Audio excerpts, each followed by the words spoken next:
What if I told you that some of the most powerful monarchies in the world, countries like the UAE, Qatar, and Saudi Arabia, are offering public services so advanced that even citizens from Western democracies often envy them?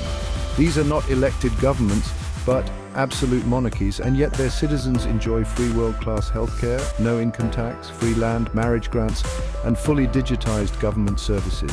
There are only about 6 absolute monarchies left in the world today, but 5 of them have mastered the art of combining tradition with modern efficiency. In places like the UAE, the government acts more like a service provider than a ruler, fast, efficient, and focused on making life better for its people. First, let me explain what the King of the UAE has done to transform his country. Then we'll explore what Nepal can do by learning from this model, building a service-oriented nation not with oil, but with vision, brains, and purpose. Housing and land grants. Emiratis can apply for free land, housing loans, or government-built houses. The Sheikh Zayed housing program helps low and middle-income citizens. In Abu Dhabi and Dubai, citizens can receive villas built by the government. No interest is charged on housing loans, and many are forgiven after a few years. The goal is to make sure every Emirati has a decent home. Education. Free public schooling up to university level for Emiratis. UAE has state-funded universities like UAEU, Zayed University, and Khalifa University. Emiratis with good grades get scholarships to study abroad in places like the USA, UK, and Australia. Some private schools and international curricula, such as British, American, and IB, are also subsidized. The goal is to build a highly educated population without student debt. Healthcare. Emiratis receive free or nearly free medical care at public hospitals and clinics. The Daman Health Card, or Thika program, gives full access to services. Advanced hospitals like Cleveland Clinic, Abu Dhabi, and Sheikh Khalifa Medical City serve citizens. Organ transplants, cancer treatment, and even overseas treatment can be covered by the state. The goal is to provide world-class health services with no financial burden. Number 4, no income tax. The UAE has 0 personal income tax. Emiratis and even expats keep 100% of their salary. There is a 5% VAT on goods and services, but no tax on salaries. The goal here is to let citizens enjoy full financial freedom and wealth building. Number 5, marriage grants and family support. The government offers marriage funds to Emirati men marrying Emirati women, approximately 70,000 dirhams or more. Newlyweds may get free housing or land to support family life. Child allowances, free baby supplies, and support for large families are also common. The goal is to encourage marriage, population growth, and family stability.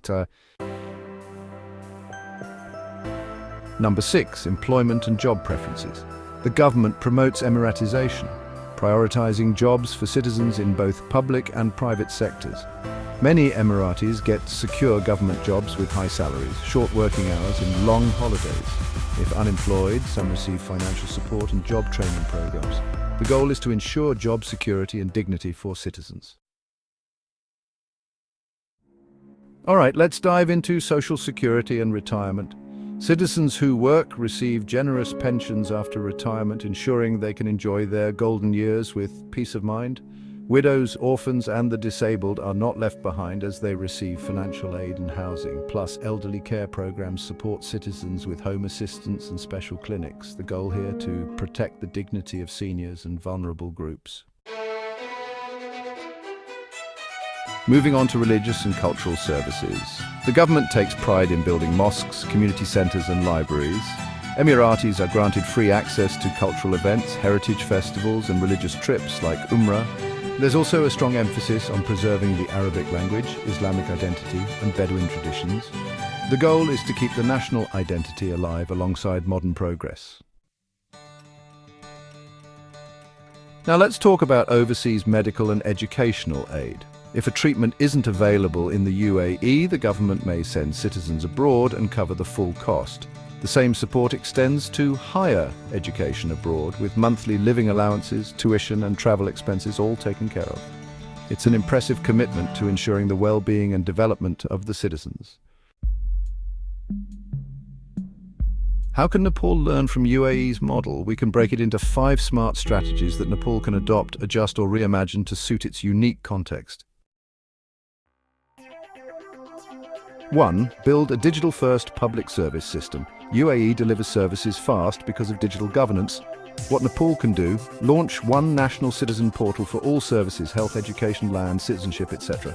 Use mobile apps and e-payment systems for tax, bills, certificates. Create digital ID cards that give people access to government aid, school, hospital, job training and more. The goal is to cut corruption, reduce delays and make citizens feel the government is helpful. 2. Create a national investment fund, also known as the Nepal Future Fund. UAE uses its oil money through sovereign wealth funds like ADI to invest globally. What Nepal can do: pull money from remittances, tourism tax and public savings into a national investment fund. Invest in hydropower, tourism infrastructure and the IT sector. Use profits to fund free healthcare, public housing and youth employment schemes. The goal is to let every citizen benefit from national growth, like a people's company. Focus on brain development and talent cultivation. The UAE sends top students abroad and invests in education. What Nepal can do: give merit-based scholarships to poor students, create free online training platforms in IT, AI, robotics and health, start digital Gurukul zones in every province for youth to learn future skills, and bring back skilled Nepalis with incentives to reverse brain drain. The goal? Turn brains into the new oil. Low-cost housing for the poor and young families. The UAE gives land and houses to citizens.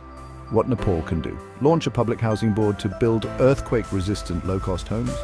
Use local materials combined with modern design like a bamboo and concrete hybrid. Provide rent-to-own models for working families and encourage diaspora investment in housing bonds. The goal is to give every family dignity and stability. Government as a service provider, not a power center. The UAE treats citizens like clients, not like beggars. What Nepal can do: train public servants to be service-oriented rather than political puppets. Use performance scorecards and feedback apps to rate government offices. Set up independent audit teams to track money flow in projects and make local leaders compete for the Best Public Servant Award. The goal is to change the mindset from ruling to serving. Conclusion: if we build the right system, nurture the right minds and invest the right way, Nepal can become a true service state, just like the UAE did with oil, but powered by brains, purpose and vision. And you know what? This idea isn't completely new for us. King Mahendra, in his own way, tried to push Nepal toward unity, development and national identity. He had big plans, limited by time and tools, yes, but the intention was there. Now imagine if King Mahendra were alive in today's digital age, with access to technology, a global network and examples like the UAE to learn from. What could he have done? Maybe Nepal would already be a smart, secure and service-oriented nation. We may have missed that chance in the past, but we don't have to miss it now. Let's reimagine Nepal together. If you found this thought valuable, don't forget to like, share and subscribe to Gyan Yoga 2, where ideas evolve.